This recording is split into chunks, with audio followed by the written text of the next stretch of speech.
What's the meaning of Oyilagbo?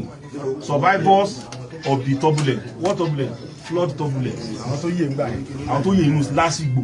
Oyilagbo. Àwọn ló bẹ̀rẹ̀ second Ife. Ẹ máa wọ̀. Tí ẹ bá bí wọn mẹ́ta, ọmọ tó bá ń ṣe gbọ̀ràn, alias olè máa ń fún. Alias olè máa ń fún ọmọ tó bá ní gbọ̀ràn. Olóyè, alias olè máa ń fún ọmọ tó bá ní gbọ̀ràn. Tó bá gbọ̀ràn. Ọmọlúwàbí. Kí ni ìtumọ̀ ọmọlúwàbí? Ọmọ tó jẹ́jẹ́ àwọn kìsìlẹ̀ wọ́n ní ọmọ tí inú àbí ìtọ́mọ tí inú àbí ọmọ tí lúwa bí ṣe lúwa yẹn olóko wọn bọ́lẹ̀ látòrí òkè yẹn náà fi bẹ̀rẹ̀ lùí bàtán bẹ̀rẹ̀ lùí wọn ní bàbá wọn ní ìyá sẹ́n pé omi ti gbé ogun wọn lọ tí wọ́n sábà pé bàbá lúwa ní bàbá mi oníyá mi sìn àwa lọmọ tí lúwa bí nǹkan tó jẹ́ ọmọ lúwa bí nìyẹn lọ́dọ̀ jẹ́ ọmọlúwàbí nìyẹn ṣùgbọ́n gbà tó fẹ́ yí wa mọ́lẹ̀ náà máa ń pẹ́ nú àyàn ọ̀jẹ̀mọ́lúwàbí àtọmọ́ nú àti ajẹ́ àwọn náà wá jìtàn tiwa wọ́n lọ rí pákéjì wọn àtà padà fún wa òdùn ìkojú yẹn lọ àwọn ilé wa gbòòrò gan Ife Oyilagbo gbòòrò gan at a point this place could no longer contain them so wọ́n wá gbé nǹkan tán pé ní tamágbé tí yìí ló gbé policy they came up with an expansionist policy alright. Yeah, there's a need to expand. Abodo mo di gbogbo le wa de gan. Se mo kan wa bi wọ́n kan san fa wọ́n so àwọn tí wọ́n ṣe mọ̀ bí tí ilẹ̀ yẹn gede. Wọ́n kan so ti fa. Ibo ni le wa de. Ifá ló wá ṣàlẹ̀ fún wọn pé ilẹ̀ yín ẹ lókun o. Ẹ lódò Ọya. Torí gbogbo time yẹn lára àwọn 400 àwọn yẹn àwọn 200 ti kúrò ńfẹ̀. Like Ọya, like Agẹmọ ti lọ Jẹ̀bú. Wọ́n àwọn òsà kan ó wá kú 200 àwọn ní fẹ́ dé ní bó ṣe ń bá yín sọ̀rọ̀. So lára àwọn tó ti lọ ní Ọya wà ṣe lára tó ní wọ́n tó máa wà níbo ló lókun lọ níbo lọ sàrà nígbà lọ níbo lọ Ọya dúró sí Ifá ló wá tó àṣírí ṣe bẹ́ẹ̀ mi tílẹ̀ yín dé ẹ máa lọ sí omi oníyọ̀ ìbẹ̀rẹ̀ olókun sápamọ́ sí kò lè máa rí pé olókun ẹ máa ń bọ olókun. Gàgátà ẹ ṣe kíákíá tó ní àwọn ẹ máa lọ síbẹ̀ ẹ máa lọ síbi odò Ọya ibẹ̀ ni Ọya lọ sápamọ́ sí nítorí pé Ọya lọ dúró sílẹ̀ lọ sí ìpè ní odò Ọya bẹ́ẹ̀ ni tó ti ń sìn òkè báà láti wá fẹ́ débẹ̀ ibi ẹ̀ máa jìnnà lọ́wọ́ lókè cataract lọ́dọ́ wọ́n pè ní cataract wọ́n dúró sí ibẹ̀ olóṣè ọlọ́fun ìṣègbójú yẹn fọ́ ọmọ ló dà ọmọ ẹ̀jẹ̀ tó bá lọ bomi oníyọ̀wá ó gbọ́dọ̀ jẹ́ ẹ̀jẹ̀ ọmọkùnrin kan ó gbọ́dọ̀ jọmọ ìgbà tó gbọ́dọ̀ wá ó wá ń kọjá lọ níwájú lẹ́nu gẹ̀rú gíìtẹ̀ kò bá olè àwọn olóyè wá rí àwọn ọwọ́ àwọn ọmọ ẹ̀ ọwá ń tiẹ̀ ajíbógun ló bẹ̀jẹ́ ajíbógun ọmọ ẹ̀ ọwá ń bí tó bẹ́ kó ti bàbẹ́ ìlà tó máa lọ bomi ní ìwà má lọ bu wá wọ́n wá rán lọ sí gbọ́dọ̀ bu tẹ́rí ọwá ń bí ẹ̀ ló jẹ́ ọwá òní rí pé ẹ̀ tó bu okùn ẹ̀ ní ọwá ó bu okùn yẹn sẹ́ńgbà tó débẹ̀ yẹn ó lóbi wọ́n yẹ ẹ̀ ń bẹ́ o wọ́n ṣe oríṣi nǹkan fún un ibi tó dúró sí lọ́ọ̀ náà pè ní ẹ̀nà ọwá lẹ́kọ̀ọ́ ta ló mẹ́kọ̀ọ́ dáadáa ṣẹ́nà ọwá wà lẹ́kọ̀ọ́ ṣẹ́gbẹ́ ètò wa tábà sọ̀tàn 20,000 years ago ẹ sì máa rá àwọn traces tó ẹ pé ẹ máa mú evidence jáde òbòkun kí ló sì máa ń pè ní òbòkun ọwá tó lọ bu òkun wa ọwá kò tí ì parí wá ní òbòkun àtàkùnmọ̀sà àbí ọwá òbòkun àtàkùnmọ̀sà ọwá ẹni tó bu òkun tó ti òkun mọ́ ọ̀sà ẹ ṣe kábíyèsí o kábíyèsí o ọwá tó lọ bu òkun tó wá ti bí òkun mọ́ ọ̀sà ó tán ọwá ló discover òkun òun ló tún discover ọ̀sà. ìrànwọ́ ò ní parẹ́ láíláí. àṣẹ olúwa mi. ẹni tó bá ní ìrànwọ́ parẹ́ yọ parẹ́ tí. àṣẹ. so kẹ́lẹ̀ mọ̀ pé kóyìnbó tó gbé research wà láwa gan ti láti ní researchers lọ́dọ̀ wa láti mọ̀ tó ń pè research ọwá ló discover òkun àtọ̀sà ìwà ló ti jẹ́ ọwá ọmọdé ìwá tó lọ bu òkun tó ti bí òkun mọ́ ọ̀sà ajíbókun ló lórúkọ ìṣọwá alẹ́ àtìlọ́wá tó kọ́ pé ọmọdé ọwá ń bí so ìgbà tá àwọn olúwa bẹ̀rẹ̀ sí àwọn olúwa wọn kì í tá máa ṣe ni pé ẹ̀yin báyìí ó yẹ máa lọ bẹ́ẹ̀ ṣe ń lọ tẹ́wàá kan odò kìíní odò kejì odò kẹta ìbẹ̀rẹ̀ dúró sí yóyá wọ́n gbé fàjọlẹ̀ odò ajáde odò bàbá ẹ̀ òkè ẹ̀yin báyìí máa lọ tẹ́wàá ti gbé bàbá ẹ̀ tí òkè tó kì sílẹ̀ ìbẹ̀rẹ̀ dúró sí ẹ̀yin báyìí máa lọ tẹ́wàá dé báyìí tí wọ́n máa fún ọ ní sáìn tó máa rí tó máa mọ̀ pé bí ló ẹ̀ bá wọn lọ sí bí bí ìfẹ́ sí bẹ̀rẹ̀ sí spread ṣẹ́kẹ́ báyìí náà ọmọ kan wà jẹ̀pẹ̀ ọdẹ́dẹ́ alẹ́ asọ̀rọ̀ míyàn ọmọ tí mo dá èèyàn ló jẹ́ ọ̀rọ̀ míyàn ọ̀rọ̀ tó amúkọlá wílé èmi ò mọ̀ràn tí tẹ́nìkan dá tán ń pè ní ọ̀rọ̀ mi bọ̀ ọ̀rọ̀ tí mo dá ìdá ọ̀rọ̀ tí mo dá ó yàn lójú ọ̀rọ̀ mi ọ̀fẹ́ orúkọ ẹ̀gbọ́n ni ọdẹ́dẹ́ jẹ̀pẹ̀ ọmọ líle pàkó lè tó yányán ṣùgbọ́n ṣe kọ́lá tó ọmọ líle tó wálé nìkan ó lè wá wúlò kéèyàn lè wá tó wúlò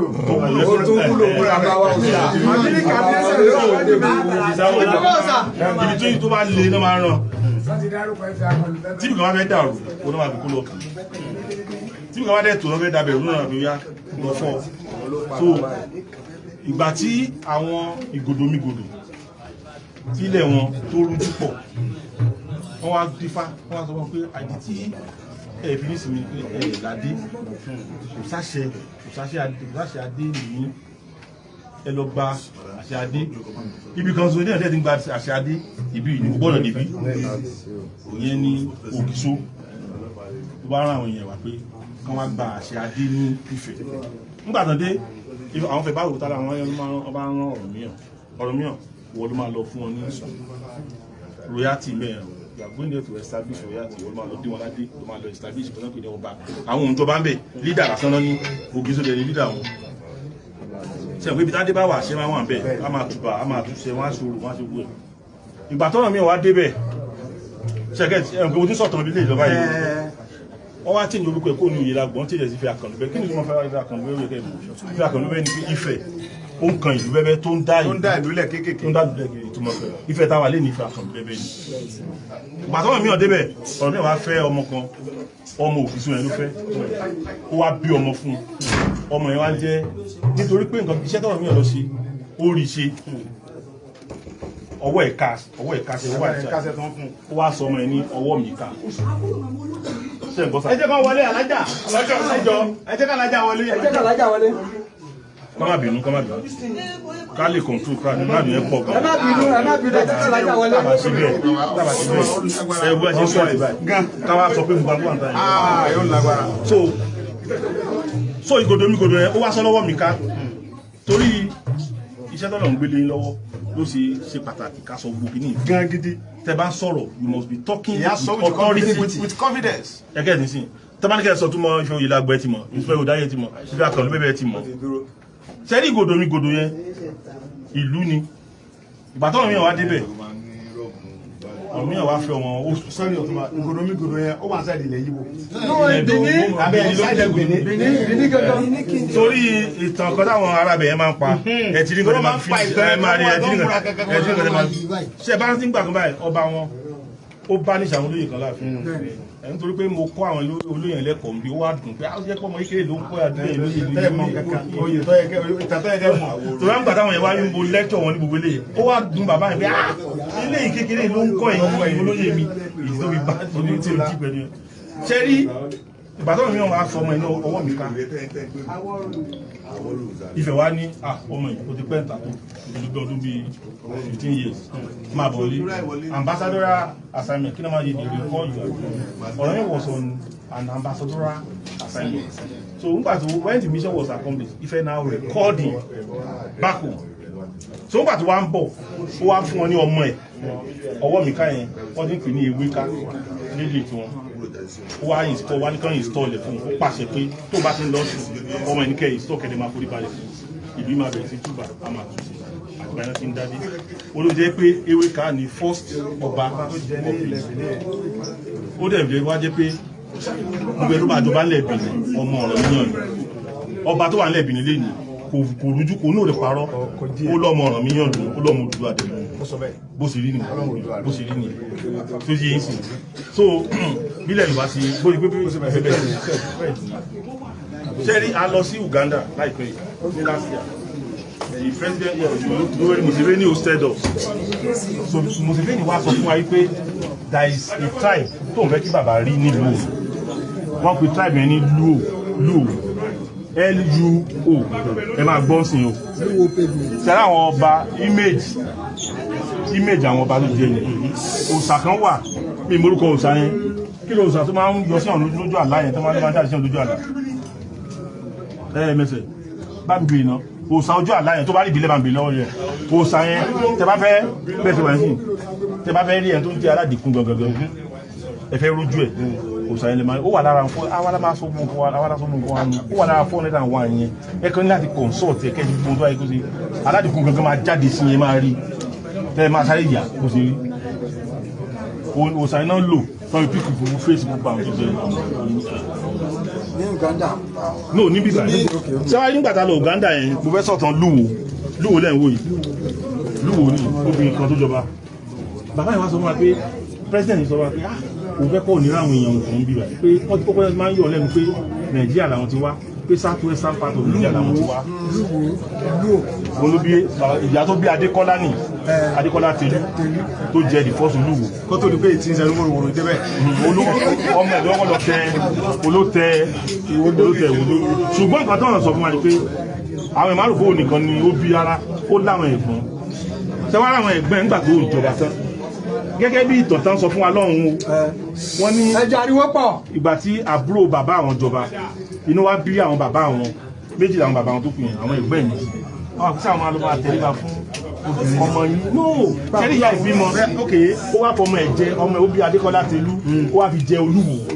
inú wa bí àwọn ẹ̀gbọ́n yìí tí a máa máa tẹríba fún ọwọ́ abínú kò fẹ́ síbẹ̀ ni ibi tí bàbá wà ní. so lè ń sìn wọ́n á lọ tẹ̀lé ìlú ẹ̀ náà pè ní Luo tribe ní Uganda wọ́n kàn yọ w yẹn fún mi ìfẹ́ mo ń try láti kanjú orú mú wa ṣe ṣáìdì yìí this will also tell us báwa ṣe ń ṣe democracy àti management àti leadership kóyìnbó tó dé rárá ẹ bá wo àwọn ọ̀ọ́ni nǹkan fìyàn wò yìí mẹ́jọ lápọ̀ ṣùgbọ́n gbà láyé ìgbà wọn gbà sẹ̀ mẹ́sàn péré ni wọ́n ọ̀ọ́ni àtàwọn mẹ́wàá àtàwọn mẹ́sàn tẹ́lá mẹ́jọ yẹn kó ìkìlá nígbà ìṣe ó wà very important mẹ́rin máa wà lọ́tún lọ́rin irọ́ àwọn mẹ́jọ yẹn lè wà contemporary of Odùduwà àwọn tó rẹ́sì pẹ̀lú Odùduwà tó tún wà subdue